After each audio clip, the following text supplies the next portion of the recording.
प्रणाम, नमस्कार। आइए, एक विषय बड़ा महत्वपूर्ण भाई, जीवन के लिए बड़ा उपयोगी विषय क्या है? ज्योतिष, दर्शन, अध्यात्म, धर्म। ज्योतिष और दर्शन बड़ा साम्य है। दोनों में जीवन की शिक्षा छिपी हुई है।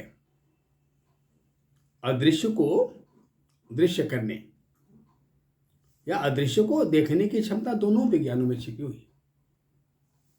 यही कार्य ज्योतिष करता है।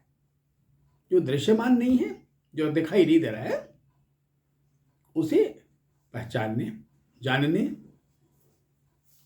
उसकी व्याख्या करने की कोशिश करता है। दर्शन भी कहता है जो अदर्शनीय है या जो द्रष्टव्य नहीं है, जो दिखाई नहीं देता है, उसको जान लेना ही दर्शन है। आइए, दर्शन की जो कनेक्टिविटी है वो अध्यात्म से जुड़ा हुआ है। अब अगर देखा जाए तो तीनों जो हैं वो भाई बहन है, भाई भाई है। वो जो धर्म है वो अलग कैसे भाई? कहा नहीं भाई, चारों एक जैसे। मानो एक माता पिता के चार संतानें, चारों शाखाएं। आइए, पर इनके गूढ़ अर्थ को समझना बड़ा आवश्यक है। बड़ी गूढ़ता है, बड़ा गांभीर्य है इनमें। ज्योतिष की जानकारी होने से, ज्योतिष का जानकार होने से, ज्योतिष के आईने में इसकी व्याख्या कैसे होगी? कैसे इसको देखा जाएगा भाई? ज्योतिष ब्रह्मांड है, ज्योतिष विश्वव्यापी है, ज्योतिष सर्वधर्मों का विज्ञान है और बड़ा विराट है, बड़ा गंभीर है, समुद्रवत है भाई। आइए, पहले हम बात करते हैं। ये त्रिनेत्र है, तीन इसके नेत्र हैं। ये तीन नेत्र कौन कौन से? कहा जो इसका त्रिकोण है। त्रिकोण मैंने लग्न का भाव, पंचम का भाव और नवम का भाव। ये त्रिकोण हो गया, ये त्रिनेत्र हो गया। हाँ, अब इनमें कोई भी अंक हो पर वो लग्न भाव प्रथम भाव ही कहा जाएगा। पंचम में कोई अंक आ जाए पर पंचम भाव ही कहा जाएगा। नौ में कोई अंक आ जाए नवम भाव कहा जाएगा। और इनके अपने नाम हैं, लग्न, तनु। है बात? लग्न को या तनु भाव को बिल्कुल अंपायर कहते हैं, प्रारंभ कहते हैं, आदि कहते हैं। वैसे तो जो आदि है वो शून्य है, प्रारंभ शून्य से है। मैंने कहा ना कि बृहस्पति वहां है जो जीवन से पूर्व है, बृहस्पति वहां है जो जीवन के बाद का है। मैंने प्रारंभ जीवन का शून्य से है और समापन शून्य से। बिल्कुल ही जीवन की सिनेमा है, पिक्चर है, तस्वीर है, चलचित्र है, जो बिल्कुल पर्दा शून्य सा रहता है। और जब सिनेमा खत्म हो जाता है, समाप्त हो जाता है, तो फिर शून्य सा रहता है। जीवन भी ऐसा ही है। अब ये जो त्रिकोण है, त्रिनेत्र है, ये इसी में कर्म भी है, सत्कर्म भी है, दुष्कर्म भी है। इसी में सकारात्मक है, पॉजिटिव भी है, नेगेटिव भी है और न्यूट्रल भी है।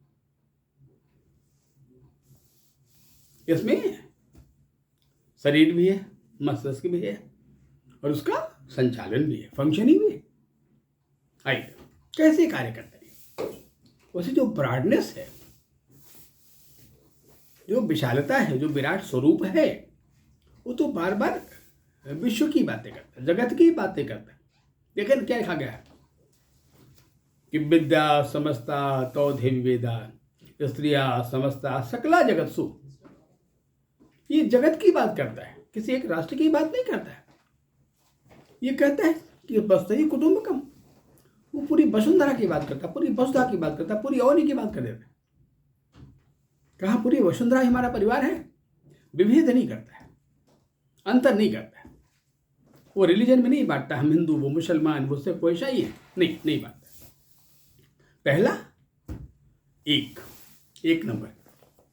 एक को ज्योतिष वैसे मेष कहा जाता है और उसका मालिक मंगल होता है। ये जो मंगल है ये डिसिप्लिन का मालिक है, अनुशासन का मालिक है और एक आत्मबल का मालिक है। थोड़ा याद कर लिए सुभाष बाबू को, अकेला चलो रे, फिर कोई साथ चलने को तैयार छोड़ दो, अकेले चलो ना। यही शिक्षा, यही प्रेरणा एक नंबर देता है कि एकात्म का बोध रखो, एक का बोध रखो। एक जब मजबूत होगा तो उसके फॉलोअर्स मिल जाएंगे, एक कमजोर होगा तो फॉलोअर्स नहीं मिलेंगे। ये मानो हम स्वयं और स्वयं के बैसाखी, हम स्वयं और मैं स्वयं का बल, मैं स्वयं का काउंसलर, मैं स्वयं का साथी, मैं स्वयं और मैं स्वयं का ऊर्जीय क्षमता। ये सब में पिरोना पड़े अपने हाथ। पहले से एक को ध्यान दो, एको हम द्वितीयो नास्ति। क्या कहा कृष्ण गीता में? सर्वधर्मान परित्यज्य मामेकं शरणं गच्छ। एक में समा जाओ तो बहुत जो विभिन्नता तुम्हारे अंदर है, जो बहुत कन्फ्यूजन वो दूर हो जाएगा ना। फिर एक को विराट कर दो, एक से विभिन्न अभिन्न को एक में समाहित कर दो। हाँ, दुर्गा सप्तशती में आता है ना एक जगह, जब उनके दैविक शब्द को कहा गया था ना, ये जो तुम विभिन्न रूप देख रहे हो मैं ही हूं और मैं एक में समाहित हो जाती हूं। खैर, दूसरी बात हो गई। अब बात आई इसकी, एक की बात आई। एक जीवन का पहला आधार है। फिर पंचम भाव की बात आई। ये क्या भाई? विद्या। विद्या क्या? ज्ञान। ज्ञान का प्रकाश चक्षु। ज्ञान क्या है? विवेक। ज्ञान क्या है? नॉन पॉसिबिलिटी, उचित अनुचित का निर्णय लेना, सही गलती फैसले को तय करना। जीवन के उद्देश्य को समझना ही ज्ञान है, जीवन की उपयोगिता को समझना ही ज्ञान है। और तमाम सारे डिफरेंट जीवों को, प्राणियों को, सर्वभूतों को, सारे भूतों को एक मात्र समझ लेना, आत्मोत मान लेना ही विवेक का ज्ञान है। आई बात? जब ये ज्ञान प्रकाशमय हो जाता है, प्रज्वलित हो जाता है, तो नश्वरता या जो पार्ट ऑफ मेटेरियलिस्टिक है, भौतिकता खत्म हो जाती है। ये पंचम भाव इतना प्रज्वलित हो गया, प्रकाशमय हो गया कि सिद्धार्थ ने राजभवन छोड़ दिया। फिर क्या हो गया? गौतम बुद्ध बन गया। ये जब प्रकाश भाव प्रज्वलित हो गया तो राम ने बनकर राज स्वीकार कर लिया। ये पंचम भाव जब प्रकाशमय हो गया, एक अच्छे सामान्य से बेहतर पिता का पुत्र होने के बावजूद, विदेश में आके अंग्रेजी शिक्षा ग्रहण करने के बावजूद में वो मोहनदास बापू बन गया, गांधी बन गया। और भंग हो गया जो मटेरियल, भौतिकता का जो पैथा भंग गया। और जीवन के उद्देश्य की बात समझ में आ गई कि मैं क्यों पैदा हुआ हूं। इस पहचान को पकड़ लेना, स्वयं को जान लेना, उस उद्देश्य को, पर यहां बिना संभव नहीं होगा जब तक नौ भाव को शामिल न किया जाए। भाई नौ को शामिल किया जाए? हाँ, कहा वो धर्म भाव है। धर्म सच में है क्या? धर्म एक बहुत उम्दा चौकीदार है, महत्वपूर्ण चौकीदार है। कहाँ चौकीदारी करता है, कहाँ जहां द्वार हैं, जहां से डर है कि वह खाद्य अंदर न जा जाए, कोई चोर अंदर न घुस जाए, या जो वस्तु निष्क्रमण की योग्य हो गई है ऐसा ना कोई इकट्ठी हो जाए, बाहर नहीं निकले। ये नौ भाव है। जैसे शरीर के 9 द्वार हैं। ये 9 द्वार कौन कौन से? कहा अरे भाई, 2 नेत्र, 2 कान, 2 नासिकाएं, 1 मुंह, और हमारा गुदा मार्ग और मूत्र मार्ग, ये कुल 9 मार्ग हो गए। इनसे दोनों कार्य होता है, उत्सर्जन भी होता है, हम बाहर निकालते भी इन मार्गों से हैं, और हम इनके द्वारा इस विशाल जगत से परिचित होते हैं, इन नेत्रों से परिचित होते हैं, रोशनी से परिचित होते हैं। इन कानों से उस नाद को महसूस करते हैं जो एक विराट ओंकार की आवाज नाद गूंज रहा है हमारे अंतरिक्ष में। पृथ्वी के गंध को पहुंचाते हैं इस नासिका द्वारा, जो हमारे का एयर कंडीशनर। उन नाड़ियों की गतियों को पहचान पाते, पकड़ पाते हैं इनके द्वारा। ये साबी हिला है, ये पिंगला है, ये सुषुम्ना है, ये चंद्र नाड़ी है, सूर्य नाड़ी है। उन नाड़ियों को पकड़ लेते, ग्रहण शक्ति प्रदान हो जाती। खैर, और कहीं ये मार्ग अवरुद्ध हो जाए, चाहे मेरे मूत्र मार्ग हो या गुदा मार्ग हो, तो कितना विसंगति जन्य हो जाएगा। ये धर्म है। धर्म क्या कहता है?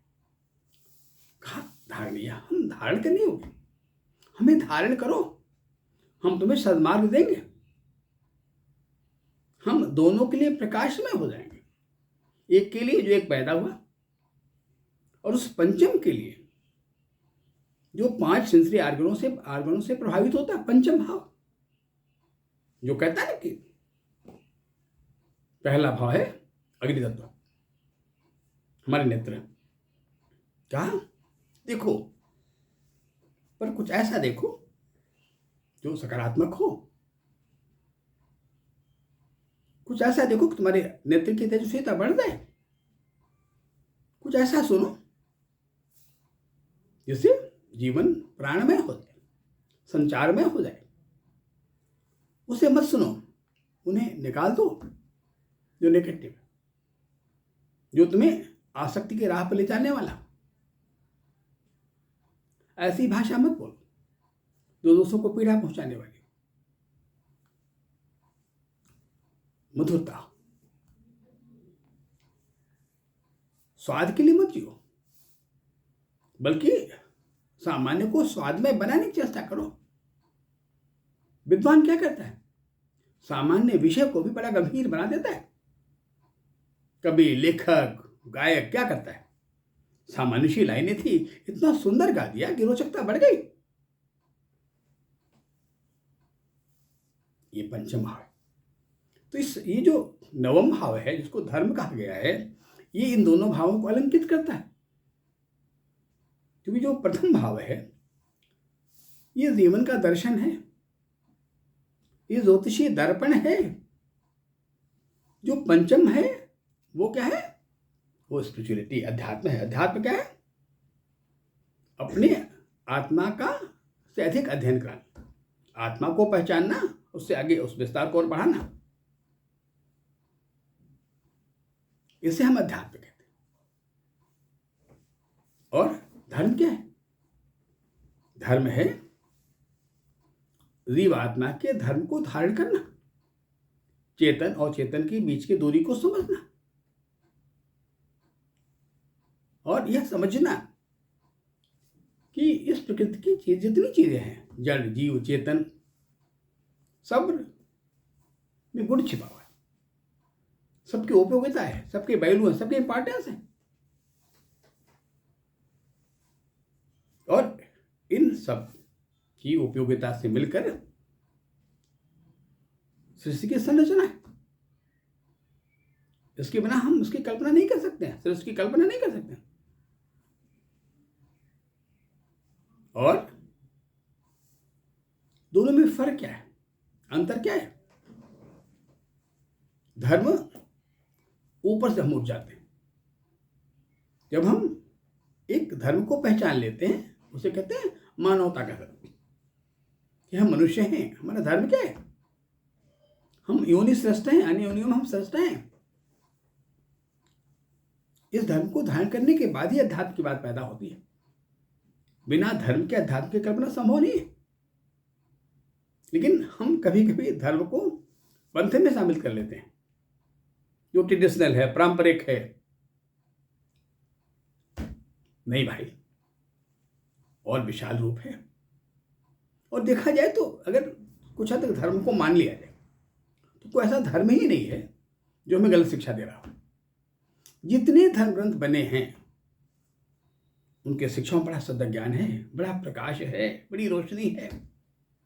कोई ग्रंथ हो, बाइबल हो, वेद हो, पुराण हो, जितने हो, कुरान शरीफ हो,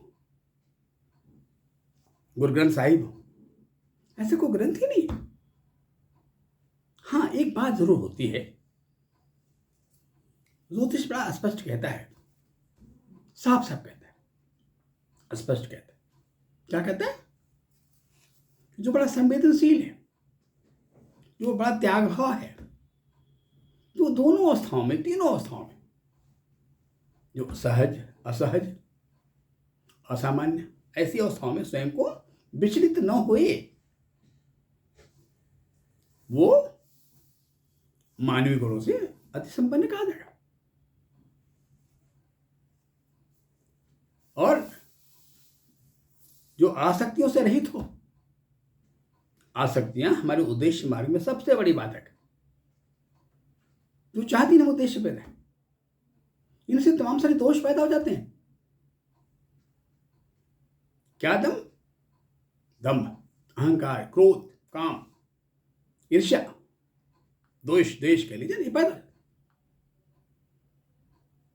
और ये हमारी अच्छाइयों को नष्ट कर देते हैं, छोटा कर देते हैं। क्योंकि संपूर्ण इतिहास ये कहता है ना कि यहां पर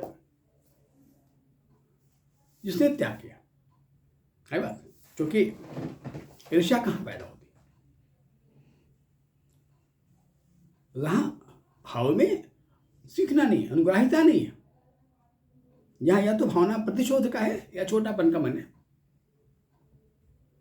अतः जो भी उस विराट स्वरूप में गए, चाहे वो गौतम बुद्ध हो, सुकरात हो, जहरखोरी हुई तीनों के साथ, महात्मा गांधी, उस उम्र में गोली खानी पड़ी, ईसा मसीह सूलियों पर चढ़ा दिया गया, गुरु तेग बहादुर, उनका बलिदान, मोहम्मद साहब, जिन पे लोग डंडे फेंकते थे, ढेले फेंकते थे, पत्थर फेंकते थे, ये सारे लोग विराट हो गए। क्यों विराट हो गए? इन्होंने उस मानव धर्म को, जीवन के उद्देश्य को, लक्ष्य को पहचाना, उस पर आगे बढ़ गए, पर अपने पीछे एक ऐसी रोशनी दे गए कि शायद उसका भी लोग आज भी अनुकरण करते हैं। ये सामान्य मनुष्य के बल से ऊपर उठ गए, ईश्वर के तमाम सारे उस डिग्निटी तक पहुंच गए जो महामानव कहा जाता है, ईश्वरांश कहा जाता है, परमात्मा शब्द प्रयोग किया जाता है, मर्यादा पुरुषोत्तम कहा जाता है। आई बात हो है।